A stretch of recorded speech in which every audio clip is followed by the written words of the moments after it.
Welcome to this explainer. Today, we are diving into a true neighborhood mapping mystery.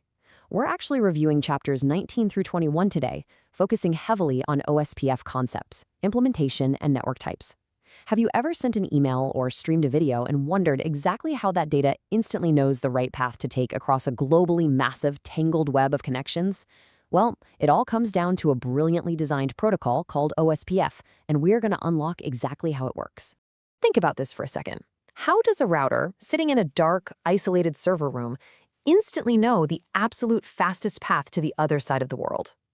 I like to call this the blind router problem. Out of the box, a router is completely, literally blind. It only knows about the cables physically plugged directly into it. It has zero idea what lies beyond its own metal box. So how on earth does it learn about the rest of the world? Okay, let's dive into this. These abstract routing protocols we talk about, they are actually running over massive physical wire infrastructures. I'm talking hundreds of thousands of cables. Now, if every single blind router had to be manually configured by a human being told exactly where every single cable went, the internet would crash in seconds. There's just no way. We need a way for these routers to automatically map out this physical chaos entirely for themselves. The Cisco CERT Guide actually has a perfect way of describing how OSPF solves this. It says, the process starts with OSPF hello messages. It works somewhat like when you move to a new house and meet your various neighbors. And it's so true. Think about it. When you move in, you step outside, wave, and say hello to the person next door. You learn their name, you figure out who they are.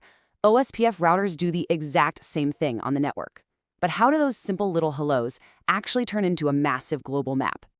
Let's get into Chapter 1, the core process. We'll look at the 3 specific steps OSPF routers take to map out their neighborhood. Building this cognitive roadmap really boils down to 3 steps. Step 1 is simply becoming neighbors. The routers say hello and establish a relationship right over that physical cable. Step 2, they exchange databases. Basically, they swap all of their local map information. And Step 3, calculate best routes. Each router independently looks at this now complete map and mathematically calculates the absolute fastest path to everywhere. Now, we all know networking loves its alphabet soup, right? So let's quickly define our terms so we don't get lost here. LSA stands for Link State Advertisement. These are the actual data messages describing the network topology. LSDB is the link state database, which is just a massive collection of all those individual LSAs. And SPF is shortest path first, which is the mathematical algorithm the router uses to actually calculate that best route. The best way to think about an LSA, that link state advertisement, is like a single jigsaw puzzle piece. It just shows one tiny little part of the network. It's like a router saying, hey, I have a fast link connected to my port 1. The LSDB, on the other hand, is the completed picture on the front of the puzzle box. So routers essentially flood their individual puzzle pieces across the network until every single router has the exact same puzzle box picture. But here's a little mystery for you. Routers don't just instantly trust each other and dump their puzzle pieces on the floor. They actually go through a very strict journey to friendship. First is the init state, which is basically, hey, I hear you saying hello. Then they move to the two-way state, meaning, okay, we see each other, we agree to be neighbors, and finally they reach the full state. This means they are fully adjacent and have completely swapped their puzzle pieces. So the theory makes total sense, right? But how do we actually turn this invisible map on? Let's jump into Chapter 2, Activating the Network. Today, we essentially have 2 ways to configure OSPF. Traditionally, you'd use a network command with a wildcard mask from within the router configuration mode, and it was a bit indirect. You were basically telling the router, hey, find any interface that matches this IP range and turn OSPF on there. But the modern interface style, it is so much cleaner. You just go directly to the interface itself and say IP OSPF1 area 0. Boom, it's on. Now, once it's turned on, every router needs a name tag to actually participate in the neighborhood. Makes sense, right? This is the OSPF router ID, or RID. It's a 32-bit number, usually formatted exactly like an IP address. Think 1.1.1.1. This just ensures that when a router sends out a puzzle piece, everyone else on the network knows exactly who it came from.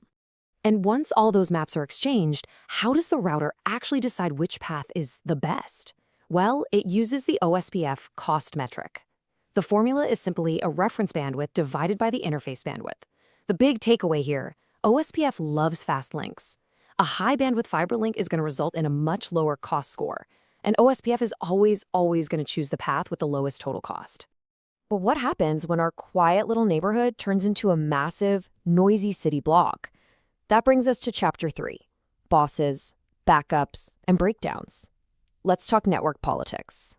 Just imagine 50 routers all plugged into the exact same Ethernet switch. If a brand new router comes online, does it try to individually swap its puzzle pieces with the other 49 routers simultaneously? If they all did that at the exact same time, the broadcast chaos would literally crash the network instantly. So how does OSPF prevent this absolute disaster? The answer lies in OSPF network types. On a broadcast network, like Ethernet, OSPF demands a boss.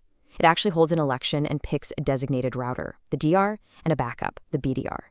Now, instead of talking to everyone, those 49 routers only swap puzzle pieces with the DR. And then the DR updates everyone else. Crisis averted. But contrast that with a point-to-point WAN link. There are only 2 routers on a direct wire. No boss is needed there. They just talk directly to each other. But listen, even with the perfect boss elected, things can still go horribly, horribly wrong. You might have cables physically connected perfectly, right? The link lights are green, everything looks great. But the logical OSPF relationship, those neighborhood politics, can completely break down. Why wouldn't 2 perfectly connected routers become friends? Well, it's because OSPF has an incredibly strict friendship checklist. If you're ever troubleshooting a dead network, you've got to check this list. The hello and dead timers, they must match exactly. The routers have to agree on the area ID they belong to, they must be on the exact same subnet, and their router IDs must be utterly unique. If a single one of these fails, they will literally drop the hello message and refuse to talk. But then, we have the silent killers. These are fascinating. Sometimes 2 routers pass the checklist. They become fully adjacent friends. But a hidden mismatch means they still won't share actual IP routes. For example, if your MTU settings don't match, or maybe one side is configured for broadcast and the other for point-to-point, they will smile, say hello, and then totally fail to route your data. Always check those network types. Okay, so we've navigated the politics, we fixed the mismatched settings, and we survived the elections. Welcome to Chapter 4, where it all finally comes together, the converged match.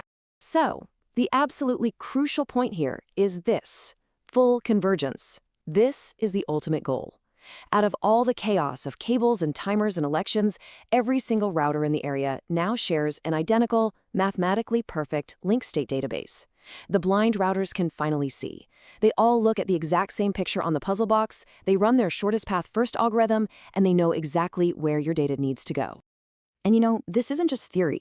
Inside massive racks of servers all over the world, this complex mapping process, the OSPF hello messages, the DR elections, those massive database exchanges, it is all happening seamlessly in the background.